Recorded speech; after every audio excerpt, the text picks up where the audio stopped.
Assalamualaikum warahmatullahi wabarakatuh. Halo, selamat datang kembali di Waktu Sunyi. Terima kasih sudah kembali meluangkan waktu untuk hadir di sini. Semoga cerita kali ini bisa menemani kalian yang sedang beraktivitas dalam perjalanan ataupun sekadar menjadi teman saat beristirahat maupun sebelum tidur.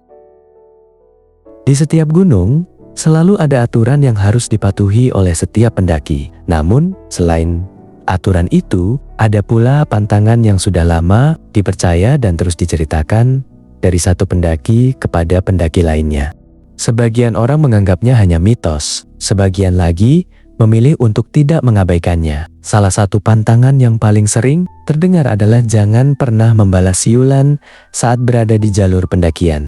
Tidak semua orang mempercayainya, bahkan ada yang sengaja melanggarnya karena merasa tidak akan terjadi apa-apa. Namun, 4 mahasiswa dalam cerita kali ini mengalami sebuah kejadian yang membuat mereka menyesali satu keputusan yang mereka anggap sepele. Lalu, apa sebenarnya yang terjadi? Mari kita mulai ceritanya.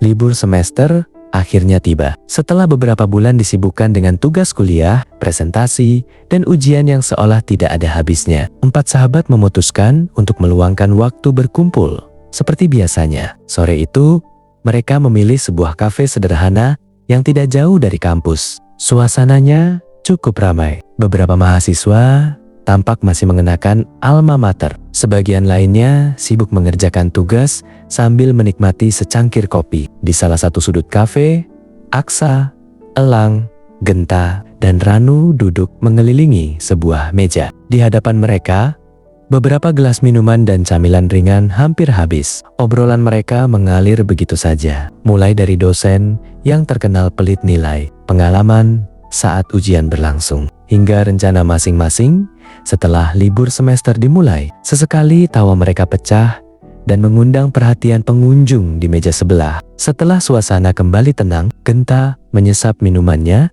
sebelum menatap ketiga sahabatnya. Libur panjang begini, kalian ada rencana kemana? Elang menggeleng pelan. Belum ada, paling cuma rebahan di kos. Ranu ikut mengangkat bahu. Aku juga belum kepikiran mau kemana. Kayaknya liburan kali ini bakal di rumah saja. Aksa yang sejak tadi lebih banyak diam, akhirnya ikut bersuara. Kalau aku sih, mungkin mau mendaki lagi. Sudah lumayan lama juga nggak naik gunung. Mendengar itu, mata Elang langsung berbinar.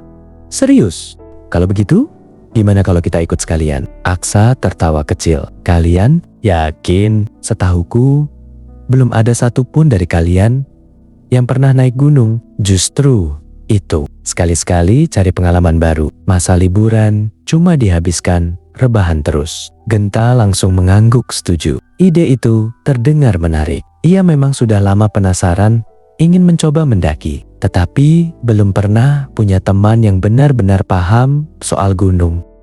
Ranu justru terlihat ragu. Ia menggeleng pelan sambil tersenyum kecut. Jangan deh, aku takut. Lihat videonya saja sudah capek, apalagi naik sendiri. Elang langsung menyenggol bahu Ranu sambil tertawa. Siapa yang nyuruh kamu naik sendiri? Kan ada Aksa. Aksa sudah beberapa kali mendaki, pasti aman. Aksa ikut tersenyum. Tenang saja, aku juga gak bakal ngajak kalian ke gunung yang jalurnya berat. Ada satu gunung yang pernah kudaki beberapa kali. Jalurnya cukup ramah buat pemula. Memang tetap melelahkan, tapi tidak terlalu ekstrem. Kalau kita santai dan banyak istirahat, harusnya aman. Pemandangannya juga bagus. Cocok buat pendaki yang baru pertama kali naik gunung. Ranu masih terlihat belum yakin. Kalau nanti aku nggak kuat gimana? Kalau capek, kita istirahat. Kalau haus,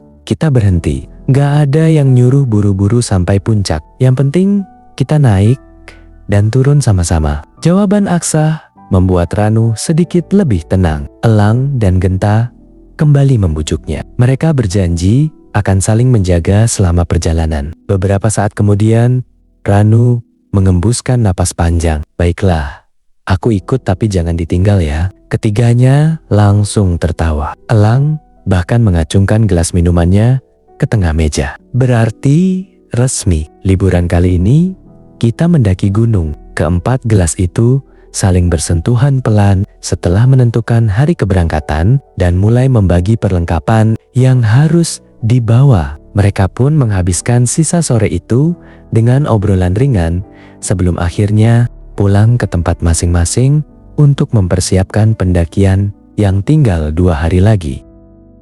Jarum jam baru menunjukkan pukul 5 pagi ketika Aksa selesai memeriksa kembali seluruh perlengkapannya.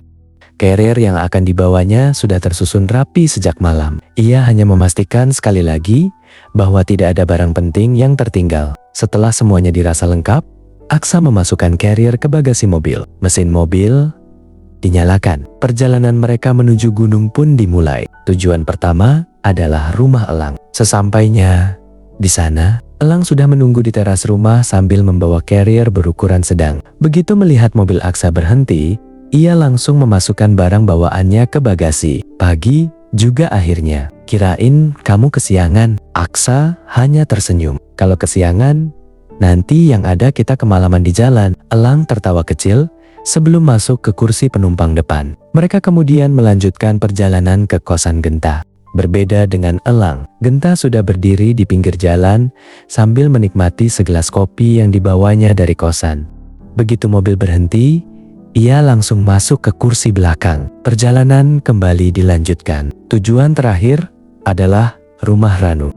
Dari kejauhan, Ranu sudah terlihat berdiri di depan pagar rumah sambil membawa carrier yang ukurannya jauh lebih besar dibanding milik teman-temannya. Elang langsung tertawa begitu turun dari mobil. Astaga, kamu yakin mau mendaki? Bukan mau pindahan rumah? Ranu hanya nyengir malu. Aku takut ada yang ketinggalan, jadi kubawa saja semuanya. Aksa ikut turun menghampiri. Ia membuka carrier milik Ranu. Di dalamnya terdapat 2 jaket tebal, beberapa potong pakaian cadangan, sandal, bantal leher, bahkan termos berukuran cukup besar. Melihat itu, Aksa hanya menggeleng sambil tersenyum. Gak usah sebanyak ini, mendaki itu yang dibawa barang penting saja. Kalau terlalu berat, nanti kamu sendiri yang cepat capek. Satu persatu, barang yang tidak terlalu diperlukan dikeluarkan. Carrier Ranu akhirnya terasa jauh lebih ringan. Setelah berpamitan dengan orang tua Ranu, mereka kembali melanjutkan perjalanan. Sepanjang perjalanan menuju gunung, suasana mobil dipenuhi obrolan dan tawa. Elang beberapa kali memutar lagu favorit mereka. Sesekali mereka ikut bernyanyi, meski suaranya tidak beraturan. Ranu yang duduk di kursi belakang lebih banyak memperhatikan pemandangan melalui jendela. Ini adalah pengalaman pertamanya pergi mendaki. Perasaan gugup bercampur penasaran terus memenuhi pikirannya. Sekitar pukul 8 pagi, mereka akhirnya tiba di kawasan base camp. Beberapa kendaraan milik pendaki sudah memenuhi area parkir. Suasana base camp juga cukup ramai. Ada yang baru memulai pendakian. Ada pula rombongan yang baru saja turun gunung. Keempatnya segera menurunkan carrier dari bagasi mobil. Mereka menuju meja registrasi untuk mengisi data pendakian. Setelah semua proses selesai, Aksa kembali memeriksa perlengkapan masing-masing. Senter, jas hujan, logistik, air minum dan kotak P3K. Semuanya dipastikan lengkap. Karena masih memiliki cukup waktu, mereka memutuskan sarapan terlebih dahulu di warung kecil yang berada tepat di samping base camp. Semangkuk mie rebus dan segelas teh hangat terasa sangat nikmat di udara pegunungan yang masih sejuk. Sambil makan, mereka membahas rencana perjalanan hari itu. Aksa menjelaskan bahwa mereka tidak perlu terburu-buru. Yang terpenting adalah menjaga tenaga hingga tiba di puncak sebelum matahari terbenam. Setelah sarapan, mereka kembali ke halaman base camp. Elang mengajak semua berfoto di depan papan penunjuk jalur pendakian. Beberapa kali mereka berganti pose sambil tertawa melihat hasil fotonya. Tak lama kemudian, seorang petugas base camp menghampiri mereka. Ia memastikan semua perlengkapan sudah lengkap. Aksa mengangguk. Petugas itu lalu berpesan agar mereka selalu mengikuti jalur resmi dan tidak berjalan terpencar jika kabut mulai turun. Kabut di gunung ini kadang datang lebih cepat dari perkiraan. Kalau cuaca mulai berubah, sebaiknya segera cari tempat yang aman untuk beristirahat. Aksa mengangguk, memahami. Setelah mengucapkan terima kasih, mereka mengenakan carrier masing-masing. Tepat pukul 9 pagi, keempat sahabat itu akhirnya melangkahkan kaki memasuki gerbang jalur pendakian. Di awal perjalanan, jalurnya masih cukup lebar. Udara terasa segar. Sinar matahari menembus sela-sela pepohonan. Suara burung bersahutan dari kejauhan. Sesekali, mereka berpapasan dengan pendaki lain yang sedang turun. Mereka saling menyapa sebelum kembali melanjutkan perjalanan. Elang yang berjalan di samping Aksa menghirup udara dalam-dalam. Enak juga ya, udaranya beda sama di kota. Aksa tersenyum kecil, makanya banyak orang suka naik gunung. Bukan cuma buat sampai puncaknya, tapi juga buat menikmati perjalanan. Mereka terus melangkah menyusuri jalur pendakian dengan semangat yang masih penuh. Semakin jauh mereka melangkah, jalur pendakian mulai berubah. Tanah yang semula cukup landai perlahan menjadi lebih menanjak. Akar-akar pohon yang melintang di jalur memaksa mereka sesekali melangkah lebih hati-hati. Meski begitu, suasana hati mereka masih sangat baik. Sekitar 1,5 jam kemudian, mereka tiba di pos 1. Mereka memutuskan beristirahat selama beberapa menit. Ranu langsung menjatuhkan tubuhnya di sebuah bangku kayu sambil mengatur napas. Baru sampai pos 1 saja, kakiku sudah pegal begini. Gimana nanti? Sampai puncak. Elang yang masih terlihat segar justru tertawa. Baru juga pemanasan. Nanti juga terbiasa. Aksa menyerahkan sebotol air minum kepada Ranu. Pelan-pelan saja. Di gunung, bukan soal siapa yang paling cepat. Yang penting bisa sampai dan pulang dengan selamat. Setelah tenaga kembali pulih, mereka melanjutkan perjalanan. Semakin tinggi mereka mendaki, pepohonan menjadi semakin rapat. Udara juga mulai terasa lebih dingin. Sesekali angin bertiup pelan, membuat dedaunan bergesekan dan menimbulkan suara yang menenangkan. Menjelang tengah hari, mereka tiba di pos 2. Di sana sudah ada beberapa rombongan pendaki lain yang sedang beristirahat. Ada yang memasak mie instan, ada yang menyeduh kopi, ada pula yang hanya duduk menikmati suasana hutan. Keempat sahabat itu ikut beristirahat sambil menikmati bekal yang mereka bawa dari rumah. Suasana masih dipenuhi obrolan ringan. Ranu mulai terlihat lebih menikmati pendakian. Rasa gugup yang sejak pagi memenuhi pikirannya perlahan menghilang. Selesai makan siang, mereka kembali melanjutkan perjalanan menuju pos 3. Jalur mulai terasa lebih sepi. Mereka sudah jarang berpapasan dengan pendaki lain.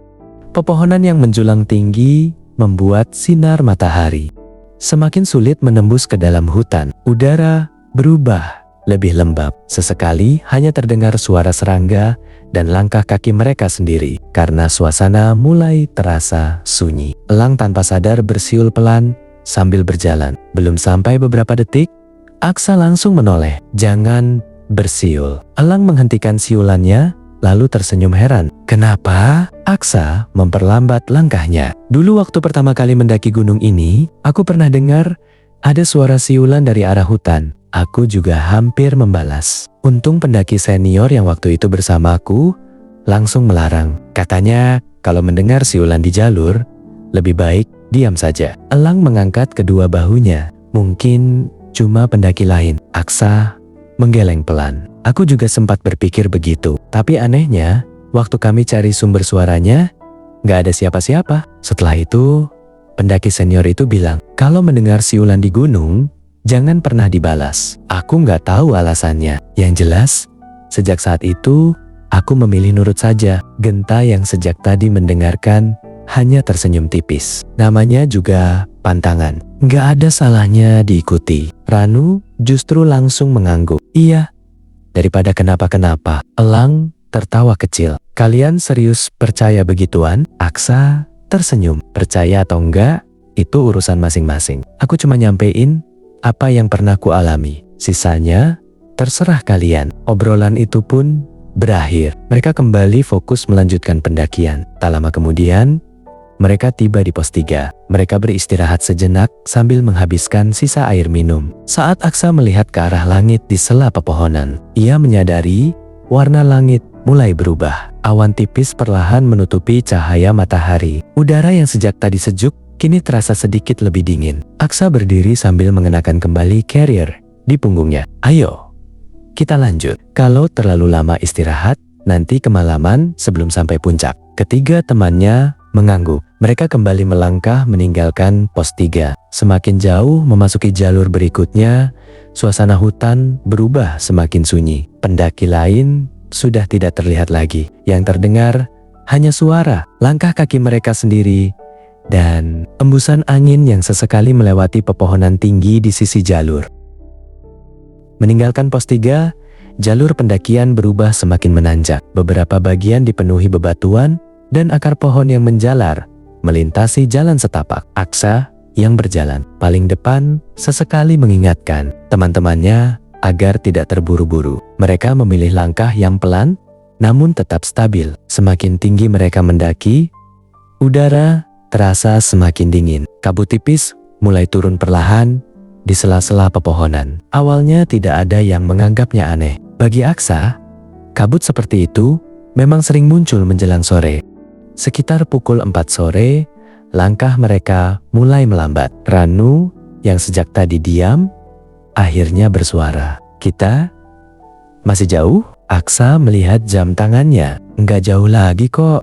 Kalau tetap jalan santai, sebelum maghrib kita sudah sampai." Jawaban itu membuat Ranu sedikit lega. Mereka kembali melanjutkan perjalanan. Suasana hutan kini jauh berbeda dibanding beberapa jam sebelumnya. Tidak ada lagi suara burung. Angin pun bertiup sangat pelan. Hutan terasa begitu sunyi. Hingga beberapa saat kemudian terdengar satu siulan panjang, melengking pelan. Datangnya seperti dari arah tebing di sebelah kanan jalur. Keempatnya spontan menghentikan langkah. Ranu langsung menoleh ke arah datangnya suara. Siapa yang bersiul? Tidak ada yang menjawab. Aksa hanya berdiri diam sambil memperhatikan sekitar. Siulan itu terdengar sekali lagi. Kali ini sedikit lebih pendek. Aksa menoleh kepada ketiga temannya. "Diam saja. Jangan ada yang membalas." Elang justru tersenyum kecil. Paling pendaki lain lagi iseng. Belum sempat Aksa mengatakan sesuatu, Elang mengangkat kedua tangannya ke mulut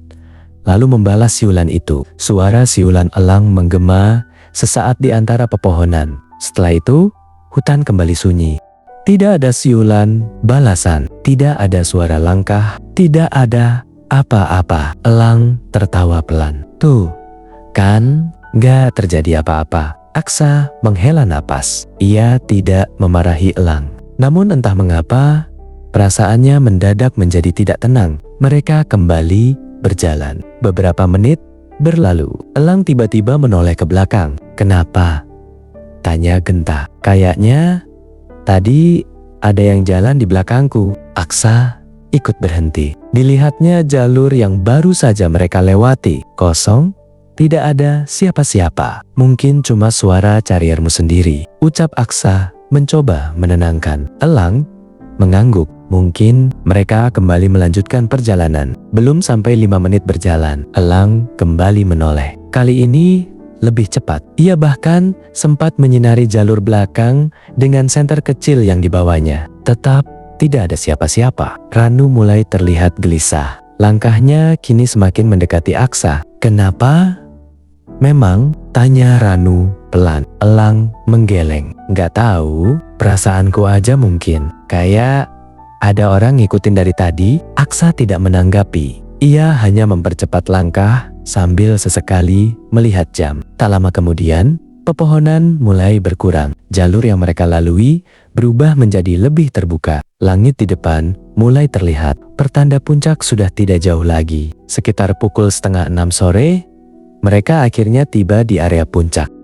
Hamparan langit jingga menyambut kedatangan mereka. Rasa lelah yang sejak siang mereka rasakan seolah terbayar lunas oleh pemandangan di hadapan mereka. Elang langsung mengeluarkan ponselnya. Beberapa kali ia mengambil foto ke segala arah. Genta dan Ranu juga tidak mau ketinggalan mengabadikan momen pertama. Mereka berada di puncak gunung. Sementara itu, Aksa mulai memilih lokasi yang cukup datar untuk mendirikan tenda. Mereka bekerja sama memasang tenda. Tak butuh waktu lama.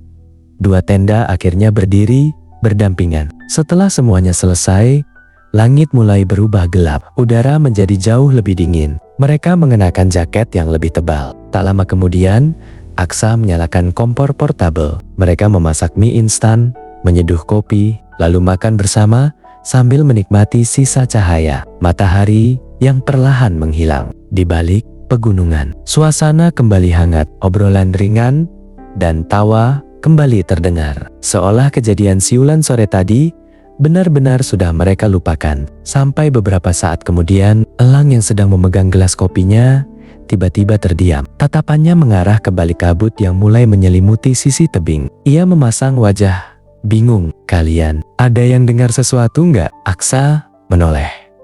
Dengar apa?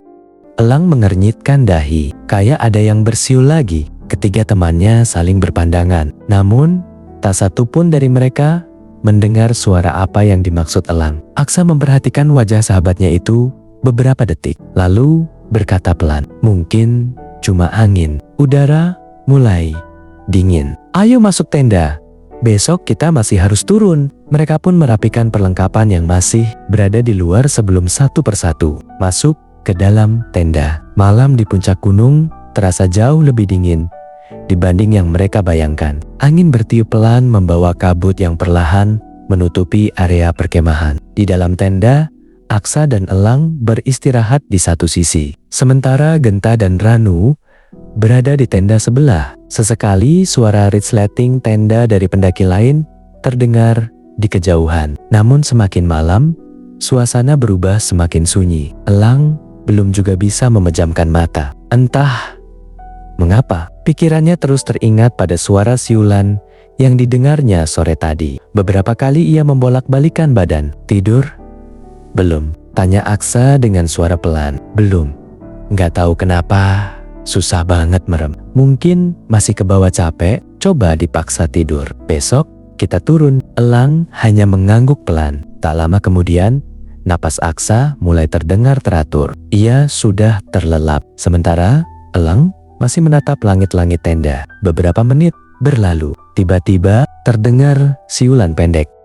Pelan, sangat pelan. Seolah berasal tidak jauh dari tempat mereka mendirikan tenda. Elang langsung membuka matanya lebar-lebar. Ia menahan napas. Beberapa detik kemudian, siulan itu terdengar lagi. Nada yang sama panjang. Lalu berhenti. Elang perlahan duduk. Ia menoleh ke arah Aksa yang masih tertidur. Jangan-jangan, batinnya, Elang mencoba meyakinkan dirinya sendiri. Mungkin hanya suara angin yang melewati celah pepohonan. Ia kembali berbaring. Namun, belum sempat memejamkan mata. Siulan itu kembali terdengar. Kali ini terasa lebih jelas. Elang akhirnya tidak tahan. Ia meraih senter yang berada di samping kepalanya. Saat hendak membuka resleting tenda, Aksa tiba-tiba membuka mata. Mau kemana? Elang menghentikan tangannya. Kayaknya ada yang bersiul lagi. Aku mau lihat sebentar. Aksa langsung duduk. Tatapannya berubah serius. Nggak usah. Kalau memang itu suara yang sama seperti tadi sore, biarkan saja. Elang terdiam. Beberapa detik kemudian, ia mengurungkan niatnya. Ia meletakkan kembali senter ke tempat semula. Aksa menepuk pelan bahunya. Tidur saja. Besok kita turun pagi. Mereka kembali berbaring. Malam kembali sunyi. Entah berapa lama waktu berlalu. Elang akhirnya tertidur. Udara dingin membangunkan mereka menjelang subuh. Saat membuka tenda, langit masih gelap. Beberapa pendaki lain sudah mulai menyalakan kompor untuk membuat minuman hangat. Aksa mengajak ketiga temannya menikmati matahari terbit. Perlahan, cahaya keemasan mulai muncul dari balik pegunungan. Kabut yang semalam menutupi puncak mulai tersapu sinar matahari. Pemandangan di hadapan mereka begitu indah. Ranu bahkan berkali-kali mengabadikannya dengan ponsel. Aku baru pertama lihat sunrise begini. Bagus banget, ucapnya kagum. Setelah menikmati matahari terbit, mereka membuat kopi dan sarapan sederhana. Suasana kembali hangat. Elang yang semalam tampak gelisah, kini sudah kembali seperti biasanya. Ia bahkan sempat bercanda. Kayaknya semalam aku kebanyakan mikir, mungkin memang cuma suara angin. Aksa hanya tersenyum tipis. Ia tidak menanggapi. Sekitar pukul 7 pagi, mereka kembali berfoto, mengabadikan momen pertama mereka berhasil mencapai puncak gunung. Setelah itu mereka masih duduk menikmati suasana sambil bercerita tentang pengalaman masing-masing selama pendakian. Tanpa terasa, waktu menunjukkan pukul 9. Aksa melihat jam tangannya. Kita mulai berkemas saja. Kalau terlalu siang nanti, turun bisa kepanasan. Mereka segera membongkar tenda, melipat flysheet, membersihkan area perkemahan, memastikan tidak ada sampah yang tertinggal. Sekitar pukul setengah 10 pagi, seluruh perlengkapan sudah kembali masuk ke dalam carrier. Sebelum meninggalkan puncak, mereka sempat menoleh sekali lagi, menikmati pemandangan yang terbentang luas di hadapan mereka. Tak lama kemudian, mereka mulai menuruni jalur yang sehari sebelumnya mereka lewati. Cuaca masih sangat cerah, langit berwarna biru, matahari bersinar hangat. Tidak ada tanda-tanda bahwa beberapa jam ke depan, perjalanan turun itu akan menjadi bagian yang paling tidak ingin mereka ingat. Perjalanan turun terasa jauh lebih ringan dibanding saat mendaki. Jalur yang kemarin menguras tenaga, kini bisa mereka lalui dengan langkah yang lebih santai. Ranu bahkan mulai berjalan paling depan. Sesekali ia menoleh ke belakang sambil tersenyum. Ternyata turun lebih enak ya, nggak secapek waktu naik. Elang tertawa. Makanya, kalau disuruh naik lagi, sekarang juga, aku masih sanggup. Aksa hanya tersenyum kecil. Jangan sombong dulu. Turun gunung juga tetap harus hati-hati. Kalau lengah, justru lebih gampang terpleset. Mereka terus berjalan sambil mengobrol ringan. Sesekali berhenti untuk minum atau sekadar mengatur napas. Cuaca masih cerah. Sinar matahari menembus sela-sela pepohonan. Udara terasa hangat. Sekitar 1 jam kemudian, mereka memasuki kawasan hutan yang lebih rapat. Pepohonan kembali menjulang tinggi di kanan dan kiri jalur. Tanpa mereka sadari, langit perlahan berubah mendung. Angin yang semula hampir tidak terasa, kini mulai berembus lebih dingin. Aksa mendongak ke arah atas. Kabut mulai turun. Kita jangan terlalu banyak berhenti. Ketiga temannya mengangguk. Mereka mempercepat langkah. Namun baru beberapa menit berjalan, kabut turun semakin tebal. Jarak pandang yang semula masih cukup jauh, kini hanya beberapa meter saja. Suasana hutan berubah sunyi. Tidak terdengar lagi suara burung. Bahkan, langkah kaki mereka sendiri terasa begitu jelas. Tanpa sengaja, jarak di antara mereka mulai sedikit renggang. Aksa yang berjalan paling depan, sesekali menoleh, memastikan ketiga temannya masih mengikutinya. Sementara itu, Elang berjalan tepat di belakang Aksa, diikuti Genta dan Ranu. Beberapa menit kemudian, Aksa berhenti sejenak. Ia menoleh ke belakang. Elang, Genta, Ranu masih lengkap. Mereka kembali melanjutkan perjalanan. Kabut kini semakin pekat. Di beberapa bagian jalur, pandangan ke depan benar-benar tertutup warna putih keabu-abuan. Tiba-tiba, Elang melihat sosok Aksa berjalan beberapa meter di depannya. Tanpa berpikir panjang, ia terus mengikutinya. Genta dan Ranu melakukan hal yang sama. Mereka mengira Aksa sengaja mempercepat langkah. Tidak ada yang merasa aneh. Sosok di depan itu berjalan tenang, tidak terlalu cepat, tidak terlalu lambat. Namun, ia tidak pernah sekalipun menoleh ke belakang. Semakin lama, jalur yang mereka lalui terasa semakin sempit. Ranting-ranting pohon mulai berkurang. Tanah di bawah kaki berubah menjadi lebih berbatu. Ranu mulai merasa ada yang tidak beres. Aksa, kok jalannya beda ya? Tidak ada jawaban. Sosok di depan tetap berjalan. Beberapa langkah kemudian, terdengar suara dari belakang. Elang, berhenti. Suara itu sangat jelas. Mereka semua spontan menoleh. Aksa berdiri beberapa meter di belakang mereka. Wajahnya terlihat panik. Jangan jalan lagi. Ketiga sahabat itu langsung membeku. Perlahan mereka kembali menoleh ke depan. Sosok yang sejak tadi mereka ikuti sudah tidak ada. Yang terlihat di hadapan mereka hanyalah jalur sempit yang berakhir di bibir sebuah tebing. Jarak mereka dengan tepian jurang tinggal beberapa langkah lagi. Ranu langsung mundur dengan tubuh gemetar. Ya Allah, tadi kita ngikutin siapa? Tidak ada yang mampu menjawab. Aksa segera menghampiri mereka. Ia menarik Elang, menjauh dari bibir tebing. Genta dan Ranu ikut mundur beberapa langkah. Mereka semua hanya saling memandang. Wajah masing-masing berubah pucat. Aksa mengarahkan senter ke depan. Tidak ada siapa-siapa. Tidak ada jejak pendaki. Tidak ada suara langkah. Hanya kabut tebal yang perlahan bergerak menutupi tepian jurang. Aksa menarik napas panjang. Kita balik ke jalur utama. Sekarang mereka segera berbalik. Tak seorang pun lagi mengucapkan sepatah kata. Suasana yang sejak pagi penuh canda kini berubah menjadi mencekam. Setiap langkah terasa jauh lebih berat. Beberapa menit kemudian, mereka berhasil kembali menemukan jalur pendakian. Aksa memastikan semua berjalan saling berdekatan. Jangan ada yang berjalan sendiri. Kalau berhenti, bilang. Kalau dengar apapun, jangan ditanggapi. Ketiganya mengangguk pelan. Belum lama mereka melanjutkan perjalanan. Dari balik kabut, terdengar kembali siulan panjang. Kali ini terdengar jauh lebih dekat daripada sebelumnya. Elang yang sedang berjalan tiba-tiba menghentikan langkahnya. Tatapannya perlahan mengarah ke dalam kabut di sisi kanan jalur. Wajahnya berubah kosong, seolah ada sesuatu yang sedang menarik seluruh perhatiannya. Aksa langsung menyadari perubahan pada wajah elang. Tatapan sahabatnya itu kosong, tidak berkedip, tidak bereaksi saat dipanggil. Elang, suara Aksa terdengar tegas. Namun, elang tetap diam. Matanya terus menatap ke arah kabut di sisi kanan jalur. Siulan itu kembali terdengar, pelan, panjang, seolah berasal dari tempat yang sama. Elang melangkah satu kali, lalu satu langkah lagi. Aksa segera memegang bahunya. Mau ke mana?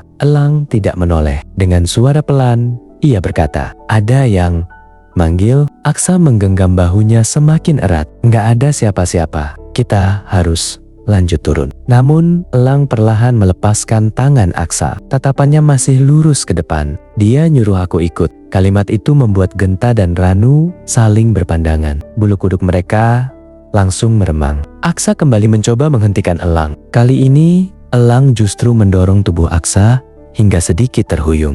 Tenaga elang terasa jauh lebih kuat dari biasanya. Tanpa berkata apa-apa lagi, elang berlari masuk ke dalam kabut. Elang, teriak ketiga temannya hampir bersamaan. Mereka langsung mengejar. Kabut yang semakin tebal membuat jarak pandang hanya beberapa meter. Sesekali mereka masih sempat melihat bayangan tubuh elang di depan. Namun, setiap kali mereka mendekat, bayangan itu kembali menghilang ditelan kabut. Aksa terus memanggil namanya. Elang, berhenti, jangan lari.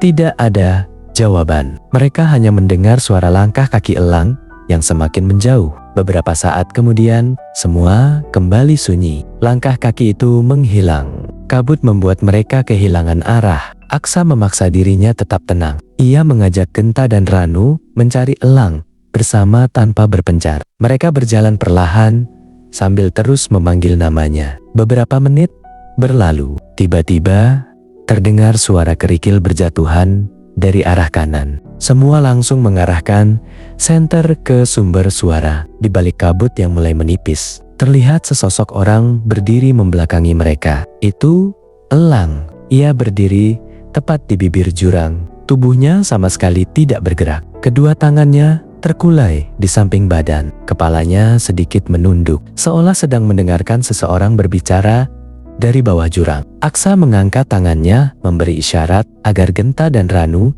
tidak bersuara. Ia melangkah perlahan. 1 langkah, 2 langkah, 3 langkah. Jarak mereka kini tinggal beberapa meter. Tiba-tiba, siulan itu terdengar lagi. Sangat keras, sangat jelas. Elang perlahan mengangkat kaki kanannya. Ia bersiap melangkah ke depan. Tanpa berpikir panjang, Aksa langsung menerjang tubuh elang.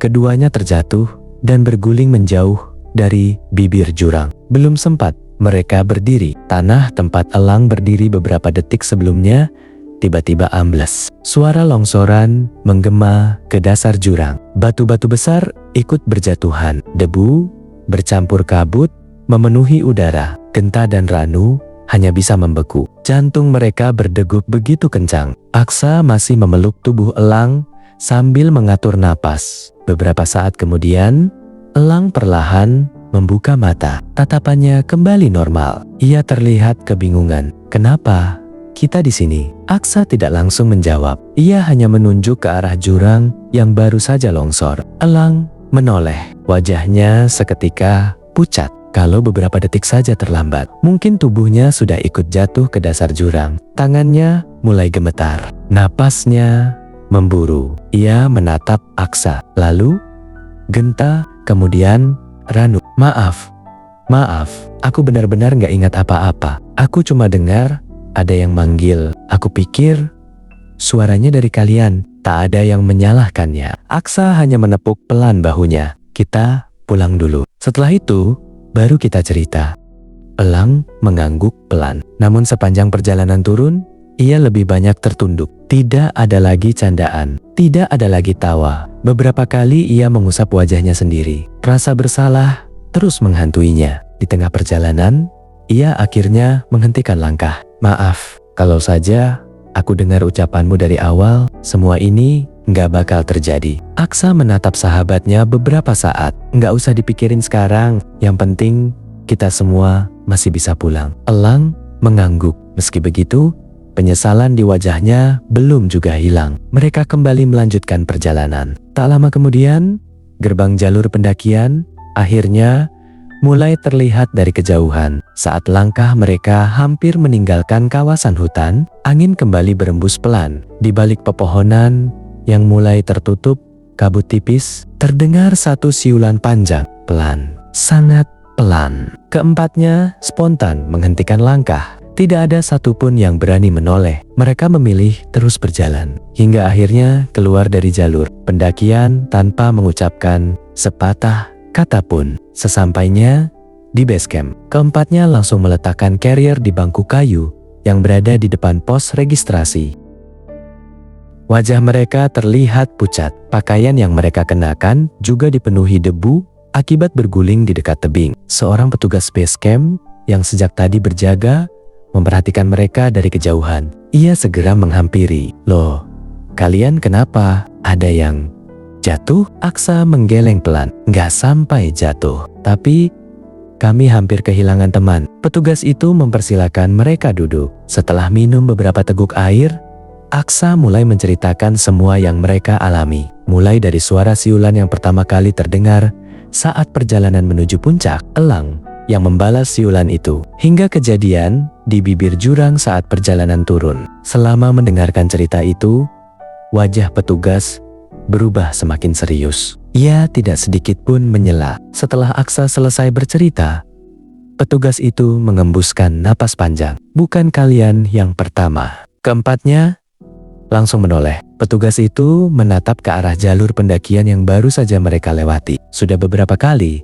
ada pendaki yang mengaku mendengar suara siulan dari sekitar kawasan tebing. Ada yang mengabaikannya. Ada juga yang membalas. Beberapa memang tidak mengalami apa-apa, tapi ada juga yang tiba-tiba kehilangan arah. Bahkan hampir terjatuh ke jurang. Kami sendiri nggak pernah tahu suara itu sebenarnya berasal dari mana. Suasana kembali hening. Elang hanya menundukkan kepala. Tangannya saling menggenggam erat. Beberapa saat kemudian, ia menatap Aksa. Maaf ya, harusnya dari awal aku dengar ucapanmu. Aku malah ngetawain. Aksa tersenyum tipis. Yang penting, sekarang kita semua sudah selamat.